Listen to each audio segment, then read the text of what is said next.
বন্ধুরা, তুমি যাকে ভালোবাসো সেই মানুষটা যদি তোমাকে সত্যি ভালোবাসে, সব সময় যদি তোমাকে চায়, চিরজীবন যদি তোমার সাথে থাকতে চায়, তাহলে এই তিনটি সাইকোলজি কাজ সে তোমার সাথে তার অজান্তে সব সময় করবে। গ্যারান্টি দিলাম, সে জানতেও পারবে না যে সে তোমার সাথে এরকমটা কাজ করছে। তুমি শুধু এই তিনটি কাজ তার সঙ্গে মেলাও, যদি দেখো সে প্রত্যেকটাই মিলে যাচ্ছে, অর্থাৎ সে তার অজান্তেই তোমার সাথে এই প্রত্যেকটা কাজ করছে, তাহলে শিওর হয়ে যাও সেই মানুষটা তোমাকে প্রচুর ভালোবাসে, সে চিরজীবন তোমার সাথে থাকবে।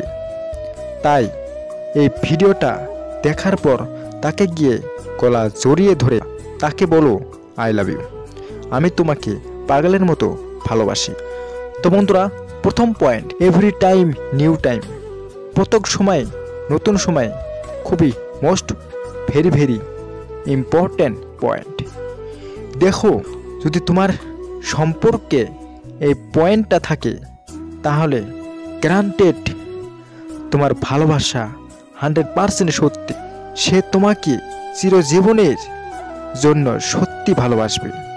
দেখো, এভরি টাইম নিউ টাইম মানে সেই মানুষটার কাছে তুমি প্রত্যেক সময়ে নতুন মনে হবে।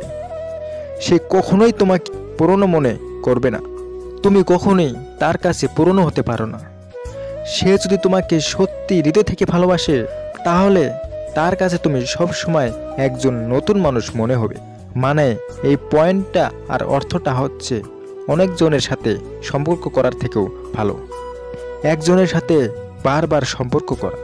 আর এটা তখনই সম্ভব সে যখন তোমাকে হৃদয় থেকে ভালোবাসবে, তখন সে তোমাকে বারবার ভালোবাসবে। আর এটা তুমি তোমার ভালোবাসার মানুষের সাথে মেলাও। তোমার পার্টনার ফার্স্ট টাইম, প্রথমবার সে ফিলিংস, যে অনুভূতি, যে চাহিদা, যে রুচি আগ্রহ তার মধ্যে ছিল, সে একই রকম ফিলিংস, চাহিদা, রুচি, আগ্রহ নেক্সট টাইম বা পরবর্তী সময় তার আছে কিনা সেটা দেখতে হবে। কেউ যদি তোমাকে চিরজীবনের জন্য সত্যি ভালোবাসে, তাহলে সে তোমার সাথে পরবর্তী সময়ে যখন ক্লোজ করবে, তখন একই রকম থাকবে, কোনো কমতি হবে না। তার কাছে তুমি কখনোই পুরনো হতে পারো না, তার কাছে তুমি প্রত্যেক সময় একজন নতুন মানুষ। কিন্তু যে তোমাকে মিথ্যা ভালোবাসবে, তার কাছে তুমি এই পয়েন্টটা কখনো পাবে না। কারণ প্রথম কিস করার সময় তার মধ্যে যে আগ্রহ, যে রুচি, যে ফিলিংস তুমি দেখতে পাবে, পরবর্তী প্রত্যেক সময় এগুলো কমতে শুরু করবে। ধীরে ধীরে এমন এক সময় আসবে সে আর তোমার সাথে কিস করতে চাইবে না, হয়তো কিস করা বাদ দিয়ে সরাসরি সেক্স করতে চাইবে। তোমার উপর যতটা আগ্রহ ছিল সেটাও কমে জিরো হয়ে যাবে। তখন সে নতুন আরেকজনকে খুঁজবে। তোমার এত মধুর সম্পর্ক তিলে তিলে শেষ হয়ে যাবে। তুমি ভাববে যে তোমার সাথে তো ওর সেক্সুয়াল সম্পর্ক, তাহলে আমাকে ছেড়ে যাবে না? তো অবশ্যই ছেড়ে যাবে, গ্যারান্টি দিলাম ছেড়ে যাবে। তাই তুমি তোমার ভালোবাসার মানুষটার সাথে তোমার সম্পর্কের প্রত্যেকটা জায়গাতেই এই পয়েন্টকে মিলাও। দ্বিতীয় point, one old one bullet. এক একটা শব্দ গুলির মতো।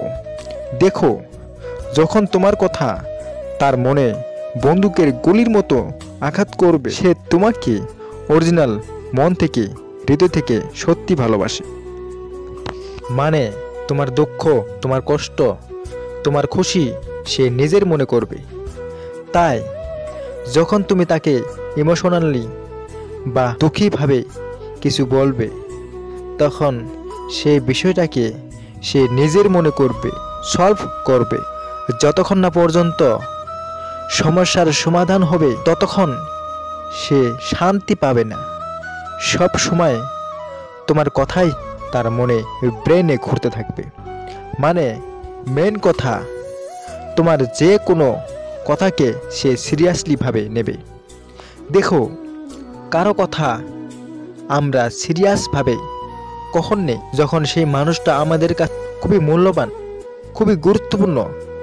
ধরো তুমি তাকে বললে যে আমি পড়ে গিয়ে আমার পায়ে আঘাত লেগেছে, আর এই জায়গাতে যে তোমার কথাটাকে সিরিয়াসভাবে নেবে, সে তোমার সাথে প্রত্যেক সময়ে যখন তখনই কথা হবে তোমার পা সম্পর্কে আগে শুনবে যে এখন কেমন আছো, তোমার পা কি ঠিক হয়ে গেছে, কি করতে হবে কি না করতে হবে সমস্ত শুনবে। কারণ তোমার ব্যথাটাকে সে নিজের মনে করবে।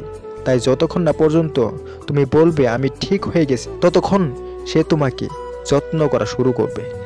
যে তোমার কথাটাকে সিরিয়াসভাবে নেবে না, যে ব্রেন থেকে নেবে তোমার কথাকে, সে হয়তো এই বিষয়টা নিয়ে ভাববে না, তোমার কাছে বারবার এই বিষয়টা নিয়ে কথা বলতে যাবে না।